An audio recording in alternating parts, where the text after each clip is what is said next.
Numéro 24, sur le poly. Alors, je vous laisse relire l'énoncé tranquillement. On vous demandait quelles étaient les différentes formes galéniques. Donc, question 1, les différentes formes galéniques. Vous aviez, dans le premier, comprimé. Pour le 1. Pour le 2, c'était une solution injectable. Seule injectable. Pour la 2. Pour la 3, c'était encore des comprimés. Donc pour la 3 aussi. Et pour la 4, c'était une solution buvable. Seule buvable.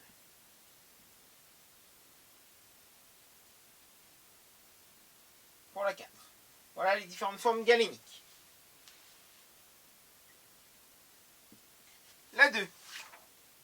Quelle unité est utilisée pour indiquer la masse du principe actif? Ici, c'est le microgramme.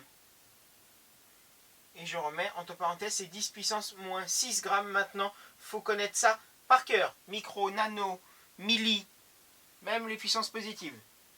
Ça, c'est plus possible de ne pas les connaître. 3A. Quel est le principe actif de ces médicaments? Est-il naturel ou synthétique? Alors, c'est la lévothyroxine.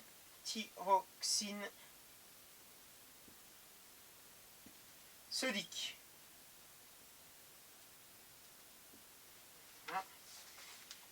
Est-elle naturelle ou synthétique? Elle est synthétique.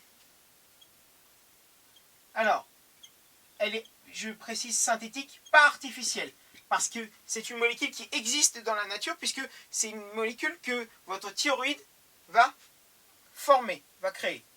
Mais quand votre thyroïde fonctionne au ralenti, on vous demande de prendre des comprimés, de lévothyrox notamment, de lévothyroxine sodique, pour compléter ce que votre corps ne produit pas en assez grande quantité. Donc elle est synthétique parce qu'elle existe, certes elle est fabriquée en laboratoire, mais elle est reproduite, on reproduit une molécule qui existe à l'état naturel. D'accord? Donc elle n'est pas artificielle, contrairement à une molécule qu'on crée complètement, qui n'existe pas à l'état naturel. La B. Proposer une méthode permettant d'identifier ce principe actif. Alors, pour ceux qui ont fait MPS, je vous le dis, pour les autres, vous n'aviez pas à répondre. C'est par exemple une chromatographie. Chromatographie, qu'on fera pour les autres plus tard dans l'année. 4A. Le médicament est-il... Quel est le médicament Princeps et quels sont les génériques? Alors, 4A. Le Princeps, c'est le lévothyrox. 4A. Voilà, donc c'est le premier. C'est le lévothyrox. Même si vous ne voyez pas bien, vous avez un petit R, comme ça je vous avais dit, à côté du nom sur la boîte. Quels sont les génériques? Donc le générique, c'est le Biogarant, donc le 3, le Biogarant. Biogarant. Pourquoi? Parce que il a le même dosage, contrairement aux deux autres. 125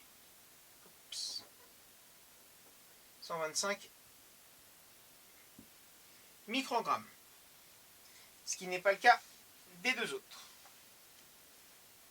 En quoi diffèrent ces médicaments, donc les Princeps et les génériques, par leurs excipients?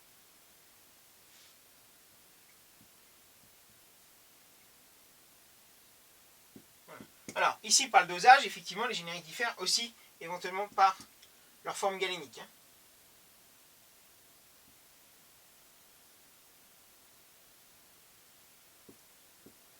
Okay. Voilà. Donc, parce qu'ils sont de la même forme galénique et pas les deux autres. Donc, ils diffèrent par leurs excipients. La question 5. On vous demandait quel nombre de gouttes de solution buvable. Donc, je vais le mettre ici, la 5. Quel nombre de gouttes de solution buvable apporte la même masse de principe actif qu'un qu'un comprimé de lévothyrox 125. Donc le lévothyrox 125, c'est 125 microgrammes. Et on vous dit ici que par goutte, une goutte pèse 5 microgrammes. Bah, pour savoir combien vous avez de gouttes, c'est juste 125 divisé par 5, vous avez 25 gouttes. Simplement. Voilà. La question 6. En août 2013, une pénurie de lévothyrox a eu lieu. Pourquoi n'a-t-on pas pu le remplacer par les génériques correspondants? Proposez une explication. Tout simplement parce que la formulation, une formulation différente, donc une composition différente, la formulation c'est la composition totale du médicament, peut influencer, peut être dangereuse si on la modifie en fonction des patients. Voilà. Donc la formulation est très importante. Voilà pourquoi on n'a pas pu les remplacer.